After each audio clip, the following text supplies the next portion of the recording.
అది మొదలు కాకముందే అప్పుడే ఆయన రాగం ఎత్తుకున్నాడు. ఎందుకంటే 10 ఏళ్ళ అనుభవం అదే కదా. 1,00,000 కోట్లతో కాళేశ్వరం కట్టిండ్రు, కూలింది. ఎవడైనా సన్నాసుడు కట్టిందే వానాయంలో కూలిన సన్నాసుని ఎప్పుడైనా చూసినామా? ఇవాళ అట్లనే అనుకుంటుండు. మూసి కూడా పెద్దలు వెనకడికి చెప్పారు, పనిమంతుడు పందిరేస్తానంట కుక్క తొక్క కలిగి కూలిందంట. కాళేశ్వరం కూడా గట్లుంది మీ ఏషానికి. మూసీలు అట్లాంటివి లేవు. ఇట్లాంటి ఆశలు పెట్టుకోకు కేటీఆర్. ఏదో నోటుకు వచ్చింది మాట్లాడుతున్నావు. మీడియా ఉంది, సోషల్ మీడియా ఉంది.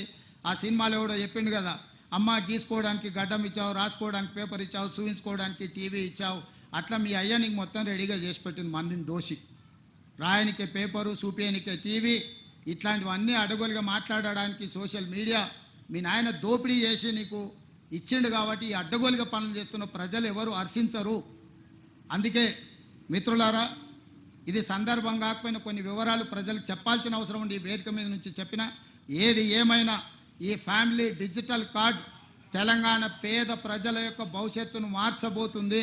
ఇదే రేషన్ కార్డ్, ఇదే ఆరోగ్యశ్రీ కార్డ్, ఇదే మీ ఫీజు రియంబర్స్మెంట్, ఇదే మీ షాదీ ముబారక్, ఇదే మీ కళ్యాణ లక్ష్మి, ఇదే మీ రైతు బీమా, ఇదే మీ రైతు భరోసా. ఇట్లాంటి కార్యక్రమాలు అన్నీ కూడా ఇందులో పొందుపరిచి ఉంటాయి.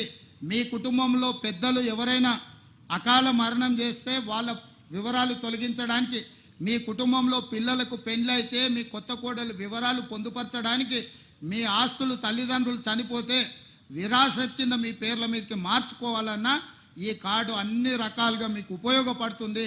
ప్రజలందరూ ఈ కార్యక్రమంలో పాల్గొని ఈ కార్యక్రమాన్ని విజయవంతం చేయండి. వీలైతే మీ కుటుంబం అంతా ఒక గ్రూప్ ఫోటో దిగి ఈ డిజిటల్ కార్డుకి ఇవ్వండి.